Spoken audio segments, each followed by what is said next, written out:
ሰላም ውድ ቻናላችን ቤተሰቦች እንዴት ከርማችኋል?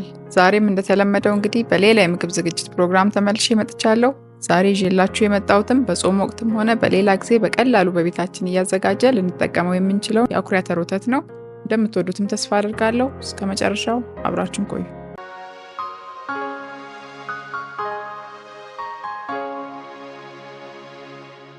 ይሄንን የጾም ወተት ለማዘጋጀት የሚያስፈልጉን ግብአቶች 1 ኩባያ አኩሪ አተርና ሩብ የሻይ ማንኪያ ጨው ናቸው። ስራችንን ስንጀምርም ለቅመን ያዘጋጀነውን 1 ኩባያ አኩሪ አተር በንጹህ ውሃ ዘፍዝፈን ቢያንስ ለ6 ሰዓት ያህል እናቆያለን።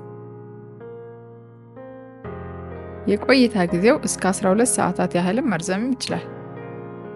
አኩሪ አተራችንን ለ6 ሰዓታት ያህል ዘፍዝፈን ካቆየነው በኋላ በምትመለከቱት መልኩ መጠኑም ጨምሯል። ቀጥለንም በደንብ አድርገን እናጥበዋለን።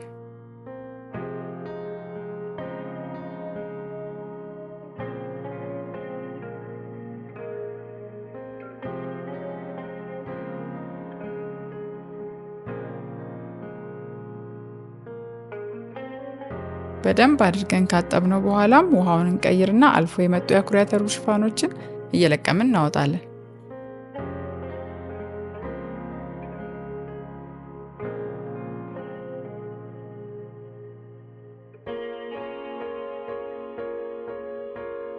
አጣርተን እንደጨረስንም አኩሪ አተራችንን ወደ ጁስ መፍጫ ከጨመርን በኋላ 1 ሊትር ውሃ እንጨምርበትና በደንብ እስኪልም ድረስ እንፈጨዋለን።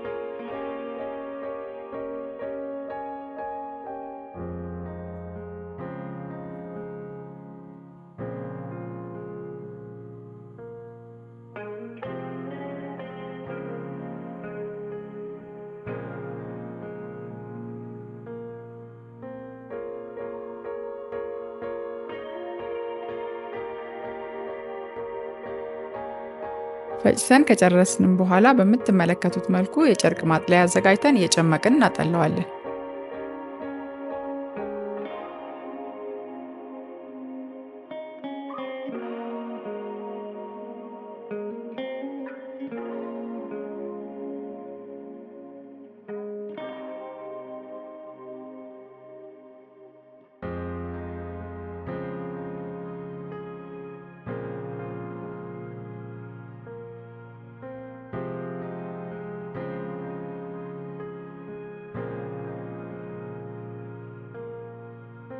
ቀጥለንም ድስታችንን እሳት ላይ እንጥድና አጥልለን ያዘጋጀነውን ወተት ከጨመርን በኋላ በላዩ ላይም ግማሽ ሊትር ውሃ ጨምረን በመካከለኛ ሙቀት ለ20 ደቂቃ ያህል እንዲፈላ እናደርጋለን።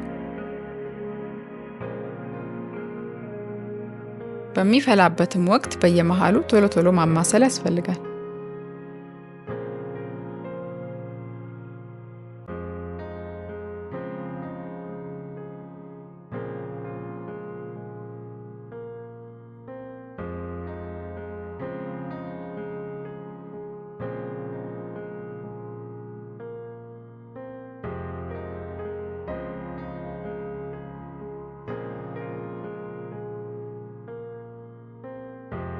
ወተታችን በሚፈላበት ወቅት አረፋ ስለሚያወጣ አረፋውን ከላይ ማንሳት ያስፈልጋል።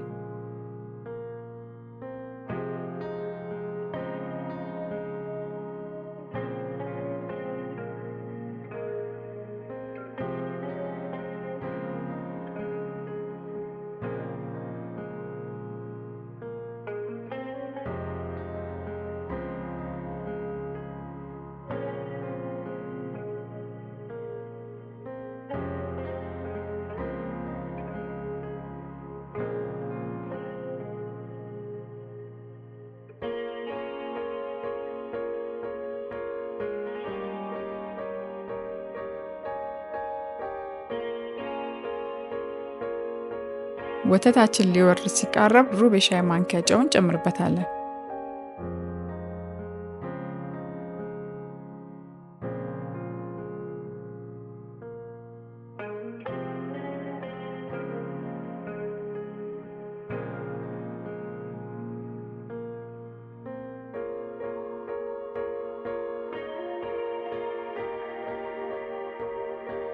ወተታችንን ለ20 ደቂቃ ያህል በየመሃሉ ቶሎ እያማሰልነው ከፈላ በኋላ አሁን ከእሳት እናወርደዋለን።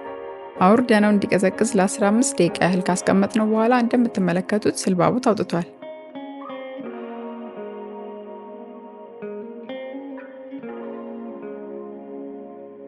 ስልባቦቱንም በማንኪያ ከላይ እናነሳለታለን።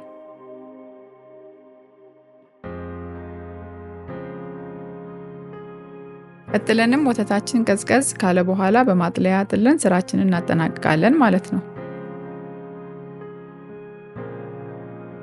እንደምትመለከቱት እንግዲህ በቀላሉ በቤታችን ይህንን የመሰለ ወተት ከአኩሪ አተር በአነስተኛ ወጪ ማዘጋጀት እንችላለን ማለት ነው።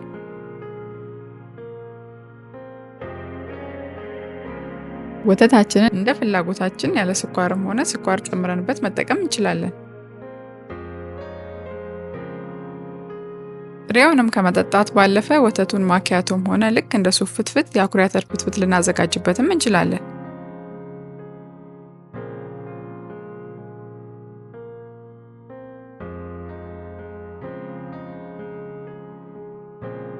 የዛሬውን ፕሮግራማችንን እንግዲህ በዚሁ አጠናቀናል። ዛሬ ለመጀመሪያ ጊዜ ወደ ቻናላችን የመጣችሁ በቀጣይም የምንለቃቸውን የምግብ ዝግጅት ፕሮግራሞች እንዲደርሷችሁ ሰብስክራይብ ማድረግና የደውል ምልክቷን መጫን አትርሱ። በቀጣይም በሌላ የምግብ ዝግጅት ፕሮግራም እስከምንገናኝ ሁላችንም በያለንበት ቸርን ሰንብት።